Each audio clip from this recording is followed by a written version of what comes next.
Amigos queridos,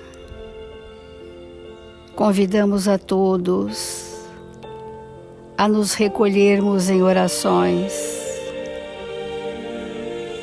a vibrarmos os melhores sentimentos que já construímos em nosso íntimo, expandir os nossos pensamentos mais sublimados, para buscarmos as sintonias felizes com estes espíritos abnegados, benfeitores incansáveis da seara de Jesus, que em seu nome são conosco, trazendo-nos vibrações esperançosas e confortadoras, e inoculando em nossos pensamentos a lucidez da verdade. Estes espíritos benevolentes e misericordiosos que Jesus convida para estar conosco, são estes que nos estendem as mãos nos momentos difíceis, que nos acolhem em nossos momentos de dor e que mostram, ombreando conosco, as retas seguras a seguir. Neste ambiente espiritual, preparado para nos receber, imantado das vibrações do bem e da verdade, em nome de Jesus, iniciamos as reflexões do Evangelho nesta manhã. Obrigada, amigos queridos, obrigada, Senhor Jesus, e que assim seja, Mestre.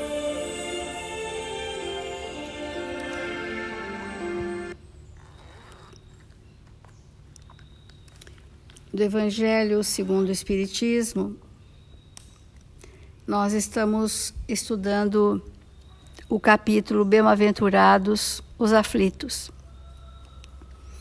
E dentro das bem-aventuranças quanto às aflições, nós estamos buscando compreender em nós as predisposições à loucura e ao suicídio. A loucura, genericamente aqui falada, faz referência aos pensamentos alienados das leis de Deus. E o suicídio é uma dor que o espírito traz por não saber acionar as suas potencialidades divinas e não ter estruturado a fé.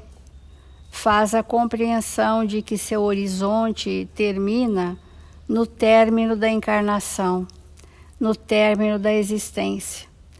E esse estado angustiante do pensamento pode gerar uma tentativa de interromper o fluxo divino da vida em nós. O Evangelho segundo o Espiritismo nos traz um tratado sobre isso de forma sintética e muito importante, dizendo que a causa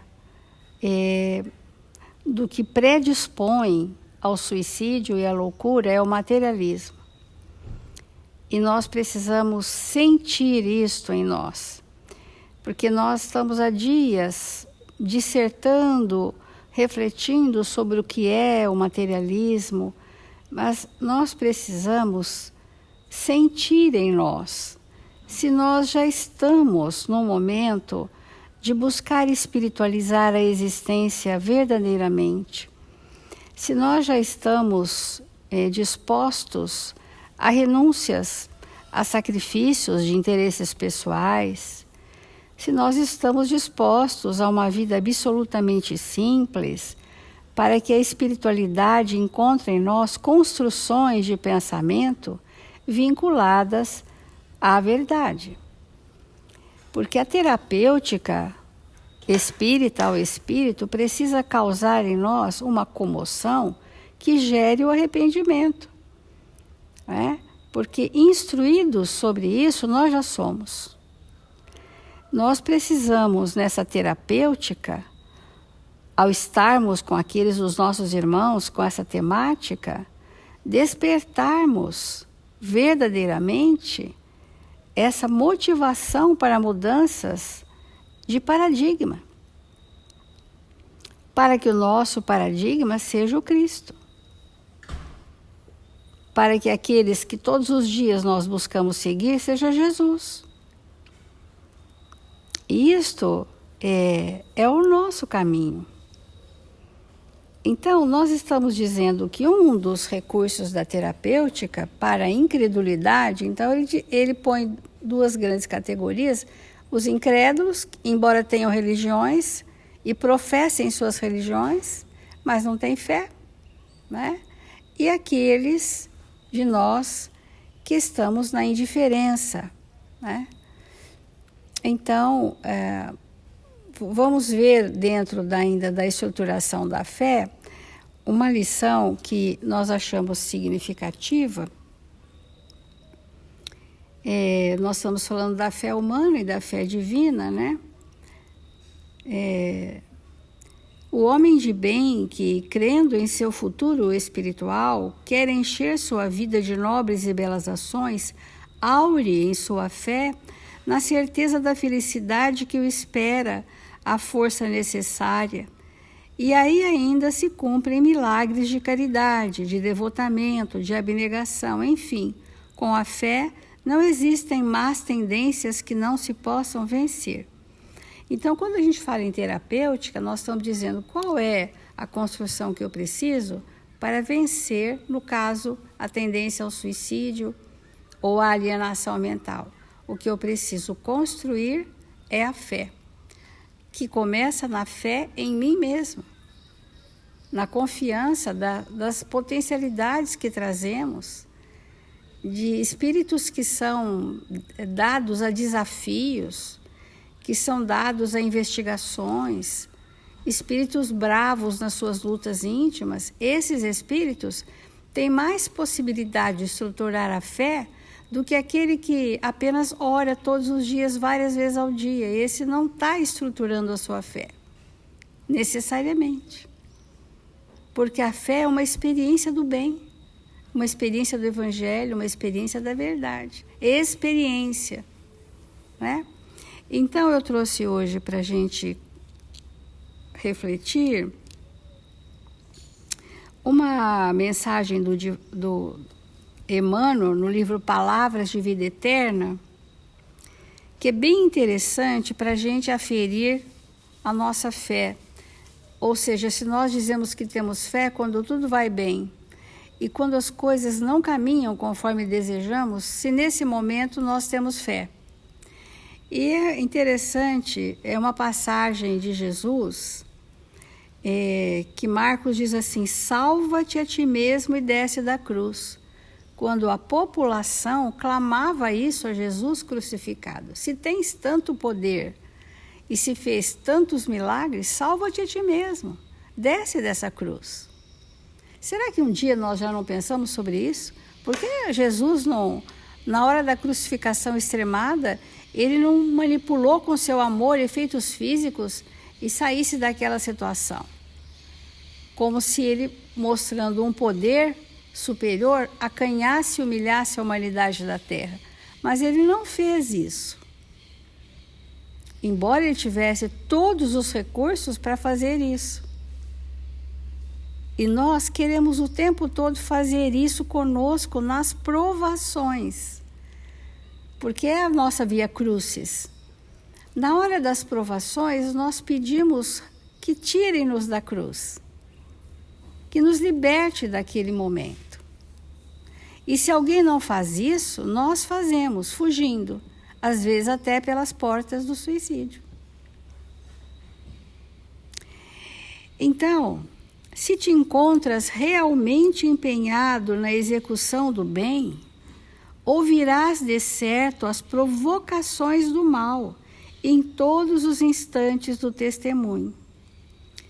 E nós vamos nos enquadrar em várias dessas passagens que diz assim: são provocações do mal em relação ao nosso empenho em construir a fé.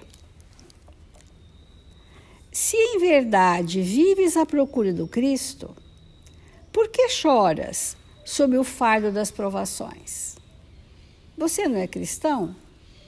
E por que você sofre, então, as duras provações? Muitas vezes podemos já ter questionado isso, ou perguntado para alguém que está muito empenhado em se modificar, se ele, que procura Jesus, porque chora sob o fardo das provações.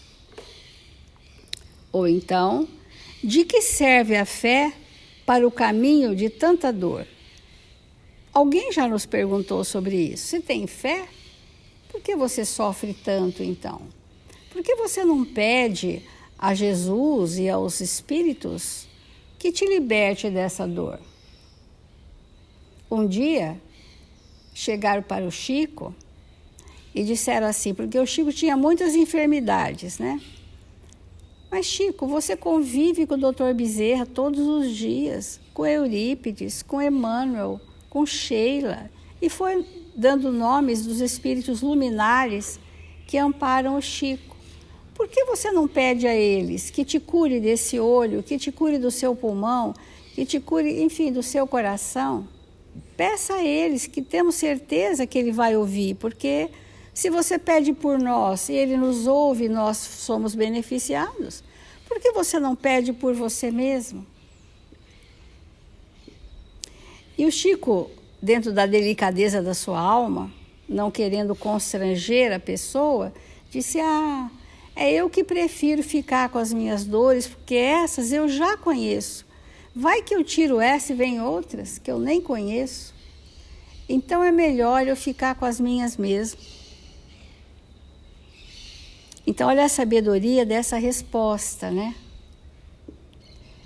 Porque a pessoa perguntou, mas se a gente vem aqui e você nos cura através de Bezerra, por que você não pede a cura para si? Porque naquele dia ele tinha tido um derrame na vista e estava muito alquebrado e era conduzido pelos braços de outras pessoas para poder andar. Então, se és médium com a tarefa na caridade, onde estão os espíritos protetores que te não aliviam as amarguras? Você não vai lá na casa espírita? Não recebe espírito sofredor de tantas pessoas? Por que os espíritos que te amparam não tiram esse amargor, essa sua tristeza que está com você? Vamos refletir. Se guardas confiança em Jesus, mostra-te livre dos obstáculos. Se louvas o Espiritismo como doutrina de luz, por que te demoras na sombra das aflições?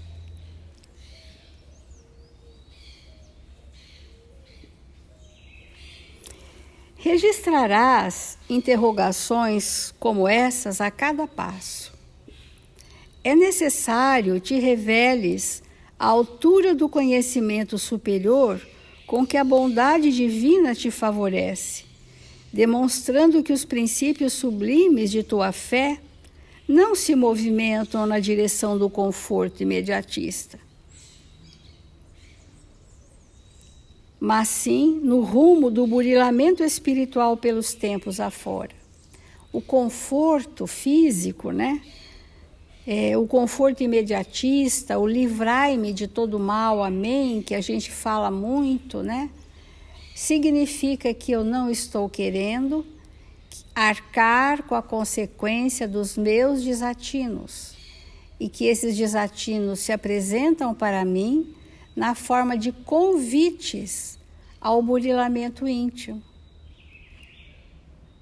E se eu retiro o instrumento que me burila, eu vou estar de novo depauperado moralmente, aliviado fisicamente e depauperado moralmente.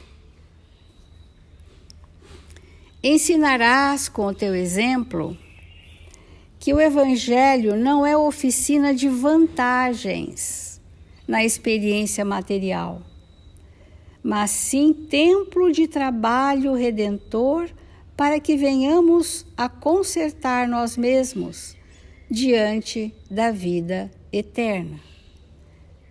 Então, esse templo de trabalho redentor é a casa espírita.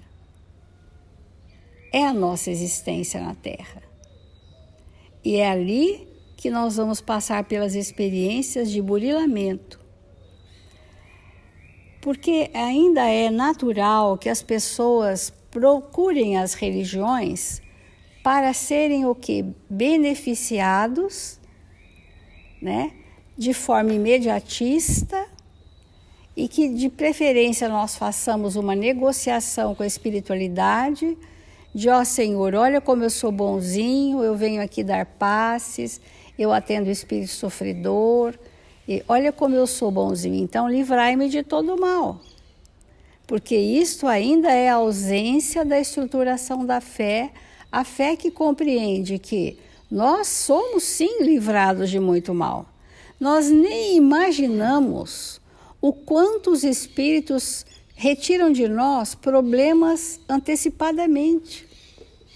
Quanto socorro nós recebemos desses amigos espirituais. Quanta saúde e vigor eles infundem em nossa energia vital para nos mantermos saudáveis. Isso a todos nós, a humanidade. Mas aquilo que eu pedi como remédio para os meus tormentos, eles não precisam retirar o remédio, porque é aquilo que me há de curar. E o remédio, às vezes, é amargo, mas ele é muito importante. E quando a gente queixa, pedindo ajuda, a ajuda já veio, a ajuda está presente, a ajuda, o socorro está se processando em nós já estamos aliviados e às vezes nem registramos a misericórdia de Deus agindo em nós. Farás da mediunidade instrumento para a lavoura do bem, ainda mesmo que te custe imensuráveis sacrifícios, ajudando aos outros sem cogitar de auxílio a ti mesmo. Quando a gente fala assim, olha, vamos agir com absoluto esquecimento de nós mesmos, que se chama abnegação e renúncia, isso predispõe aquele ser espiritual a servir, porque ele não está pensando na dor dele, ele está sensível à dor do próximo. E é curando o outro, entre aspas, beneficiando o outro, entre aspas, sendo instrumentos desse benefício, que nós vamos a limpar a nós mesmos. Então, ajudando aos outros sem cogitar de auxílio a ti mesmo, como quem sabe que a lei do amor é o sustentáculo do universo, providenciando socorro natural a quem se consagra ao socorro aos semelhantes. Quem se consagra ao socorro ao próximo tem um socorro natural, porque se chamam obras. É as obras que nos salvam. Quando a máxima do Evangelho diz fora da caridade não há salvação, a caridade são obras, obras de amor, operacionalizada em benefício do próximo. Se não houver obras de amor, nós não nos salvaremos, não nos livraremos dos males que nos atormentam. E isto são experiências da fé que nós precisamos fazer para um sustentáculo da nossa esperança e da nossa caridade. Então, vamos refletir.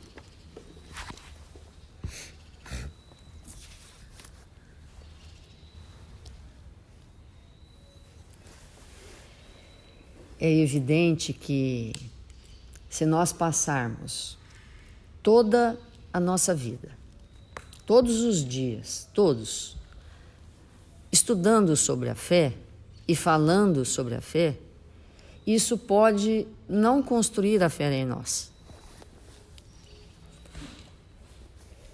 Porque a fé é uma experiência, uma vivência, que a gente precisa aplicar em nossa vida.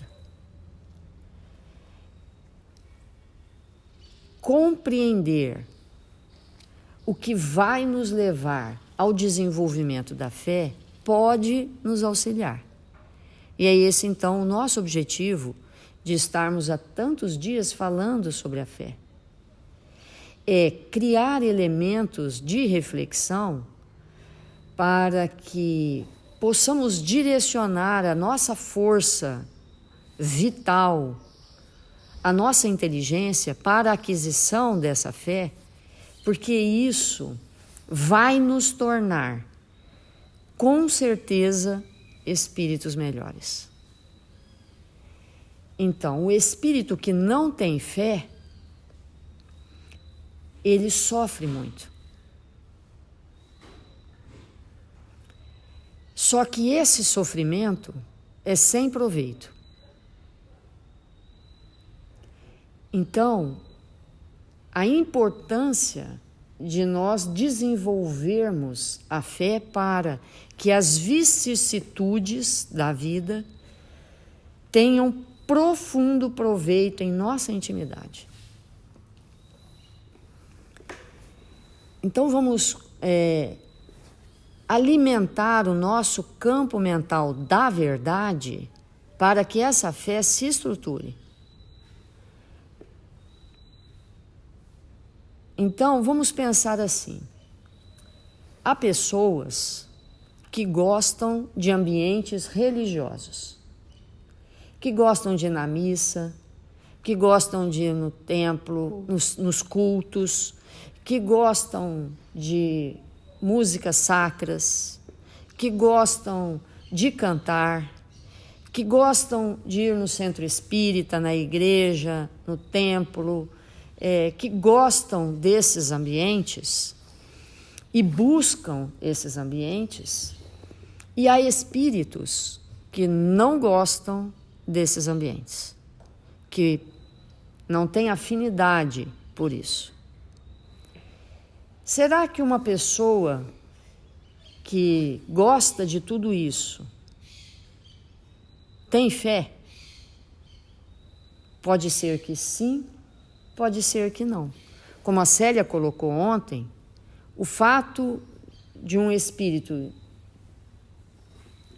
afirmar ter uma religião não significa de maneira nenhuma que ele tenha fé.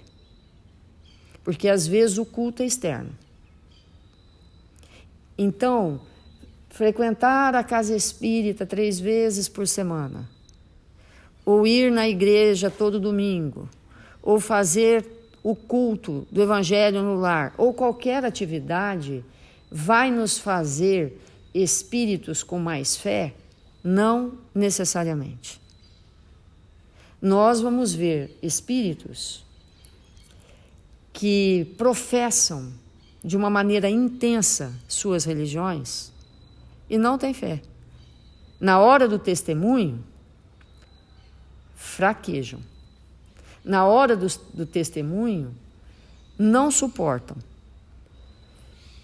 E muitas vezes se entregam a um processo muito doloroso de vitimização. Então,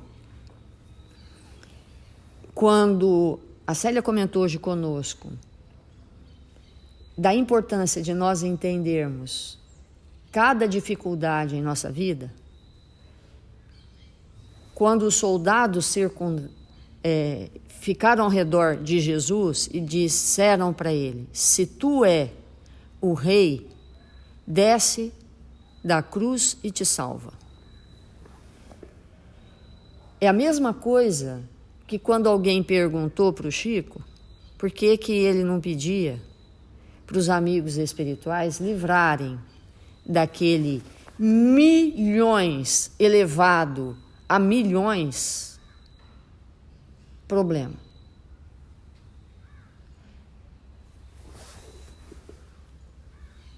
Milhões de aspas. Era a mesma resposta. Porque o espírito que tem fé, ele não pede, nunca, jamais, em tempo algum, para a dificuldade desaparecer. Porque ele sabe que ele precisa daquela dificuldade. Ele sabe que ele precisa daquela doença. Ele sabe, o espírito que tem fé, ele sabe que ele precisa, naquele momento, perder todo o seu recurso material. Ele sabe que ele precisa passar pela experiência do desencarne. E, às vezes, familiar coletivo, como está acontecendo nesse momento de pandemia. Há famílias que foram acometidas de modo tão grave que vários membros desencarnaram, numa situação de perda coletiva. E o espírito que está passando por aquele processo e que tem fé, ele sabe que aquilo não é um mal. Olha a importância disso. Aquilo não é um mal, aquilo é um bem. Mas como assim? Toda a minha família desencarnou, fiquei sozinha, isso é um bem? Sim, isso é um bem. Eles foram, porque chegou o momento deles irem, estava no planejamento reencarnatório deles, e o seu estava de você ficar e aprender a ter as perdas, e sobreviver a elas, e se fortalecer, e se tornar experiente sobre esse aspecto. Porque isso não é um mal para o espírito que tem fé. Uma doença gravíssima, eu vou no médico, o médico diz, olha, é um câncer de fígado, de pâncreas, que a gente sabe quão grave é isso, e eu olhar para essa situação e não achar que é um problema. Esse é o espírito que tem fé. Não é um problema. É uma oportunidade que eu vou ter de lidar com a doença da mesma maneira que eu tive a oportunidade de lidar com a saúde. Porque lidar com a doença, nós precisamos aprender tanto a lidar com a saúde quanto com a doença. Às vezes a gente pensa assim, mas como assim aprender a lidar com a saúde? Como assim? Porque quantos de nós desperdiça a saúde que nos foi conferida? Porque a gente não sabe lidar com a saúde. E queima a saúde nos vícios, nas intemperanças, na cólera, queima a saúde ali. Por quê? Não sabe lidar com a saúde. Aí vem a doença, descobre que também não sabe lidar com a doença. O espírito não aprendeu a lidar nem com uma coisa, nem com a outra coisa.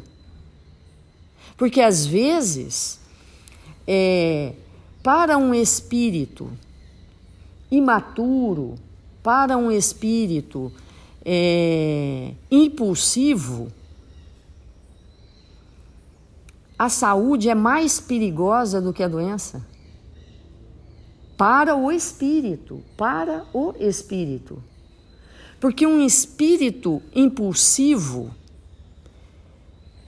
que gosta de emoções perigosas, que vive sempre se arriscando com tudo, em todas as circunstâncias, é melhor para esse espírito, numa existência, ele não ter saúde e ficar mais doentinho para aprender determinados valores. Quando nós não temos fé, nós chamamos soluções de problema e problema de soluções, porque não temos fé.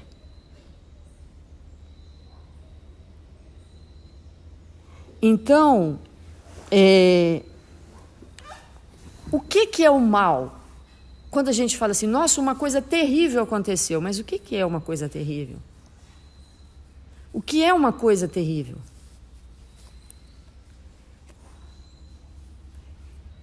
Então, Mas vamos dizer que em geral, né, as coisas terríveis são as coisas provocadas por nós mesmos. E que depois a gente não dá conta das consequências. Mas vamos dizer que algo terrível provocado por nós mesmos, que não damos conta da consequência, aconteceu. Se eu já estou no desenvolvimento da fé, eu vou saber que Deus, o nosso Pai, me considera um bebezinho espiritual. E o que o pai faz com o bebê? Põe no colo, quando chora, chacoalha, dá leite, dá água, canta, né? É isso que Deus vai fazer comigo. Deus vai me pôr no colo, porque Ele sabe que eu sou um bebê espiritual. Então eu vou ficar esperando esse colo, porque ele vai vir de várias maneiras. Esse é o homem de fé, que entende perfeitamente que um revés, que uma doença, que um desencarne, que a perda de alguma coisa, que um desemprego, que qualquer coisa que nos aconteça, nunca, jamais, em tempo algum, sobre nenhuma circunstância, é um mal. Precisa ser encarado como um bem que veio me revolucionar. Então é natural que quantos pais queiram colocar seus filhos numa redoma, que nenhum mal, entre milhões e bilhões de aspas, aconteça. Então esse espírito, como que ele vai desenvolver a fé? Se nada vai acontecer. Como? Ele vai ser um espírito sem fé. 100% sem fé, porque eu não permiti que a fé se estruturasse nele. Ele vai sucumbir. Se não for hoje, vai ser amanhã. Temporariamente ele vai sucumbir. Porque um ventinho, uma brisa, vai fazer com que ele tombe. Ele vai até se matar por conta da brisa. Então, essa fé que nós estamos querendo estruturar em nossa intimidade, não é uma fé externa. Eu posso ir na igreja cantar, eu posso ir no Centro Espírita da Paz, eu posso frequentar todo dia, uma vez por semana, eu posso ter frequência, tudo certo. Mas a fé é o testemunho. É na hora que a situação vem e eu falo, daqui não desço, daqui ninguém me tira. Eu quero passar pela tempestade. Eu não vou pedir um favor para ninguém me tirar de lá. Eu quero passar. Essa é a fé. Né? Então, fortalecer, depois disso que está me acontecendo, se eu agir com responsabilidade, eu vou me tornar um espírito de fé. Até esse ponto que as coisas estão acontecendo e eu falo para mim mesmo que nada me tire dessas dificuldades. E se alguém tentar, eu vou dizer obrigada. Não é masoquismo, nem gostar de doença, e então estou doente, não vou no médico. Gente, não é isso que eu estou dizendo, né? Não é isso que eu estou falando. É utilizar de todos os recursos, mas sentir de maneira consciente que aquilo que nós estamos passando nos fortalecerá. Sempre. Então vamos refletir sobre isso. E com isso, fazermos a nossa prece e nos mantermos super confiantes na misericórdia divina, na proteção de Deus para conosco. Somos imortais, não vamos morrer, não vamos desaparecer. O espírito é saudável, as doenças estão no perespírito e muitas vezes na forma de elaborar o pensamento que nós podemos alterar, estruturando essa fé. Então vamos orar.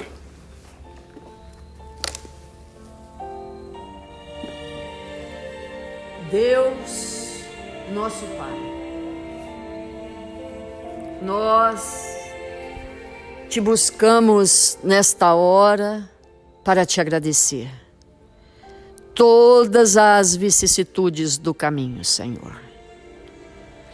As dificuldades que surgem como ondas que se levantam no oceano e se dobram à serenidade da praia. Nós nos encontramos aqui, Senhor, confiantes na sua misericórdia, no seu amor, que nos sustenta, que nos ampara, que nos fortalece. Nós nos encontramos aqui, Senhor, aprendendo a orar, a nos fortalecer, aprendendo, Senhor, a fazer o melhor com as nossas existências. Queremos agradecer a presença de Jesus em nossas vidas, que nos acompanha neste planeta, que nos conhece pelo nome, que sabe das nossas necessidades, que nos ampara com suas vibrações amorosas, aquecendo-nos com o seu amor. Nesta manhã, Senhor, generosa, gloriosa das nossas vidas, que nos sentimos iluminados pela luz da verdade, queremos te agradecer pela oportunidade sublime de buscarmos as verdades de vida eterna através do Espiritismo, Senhor, que foi trazido até nós por uma pleiade de espíritos muito à frente do nosso tempo, desejosos de nos ensinar a viver de acordo com o seu evangelho de amor. Obrigado, Senhor, pela sua presença. Socorre nesta hora nossos irmãos tão queridos, registrados nos cadernos de vibração da nossa casa. Permita, Senhor, que eles possam serem visitados nesse instante por esta pleiade de espíritos amorosos que vão falar em seu íntimo. Tenham coragem, bom ânimo e esperança.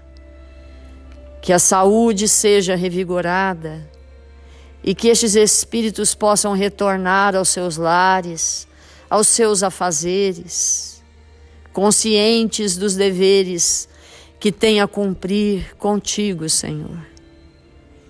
E nesta hora abençoada, rogamos a Ismael que possa nos convocar individualmente para o trabalho. Que Ismael possa nos chamar para que estejamos apostos diante daquilo que o Senhor nos confiou como simples tarefas. Sejamos espíritos operosos no bem, honestos e dispostos a amar todos aqueles que nos cercam. Que o Senhor nos abençoe e nos fortaleça, hoje e sempre. Que assim seja.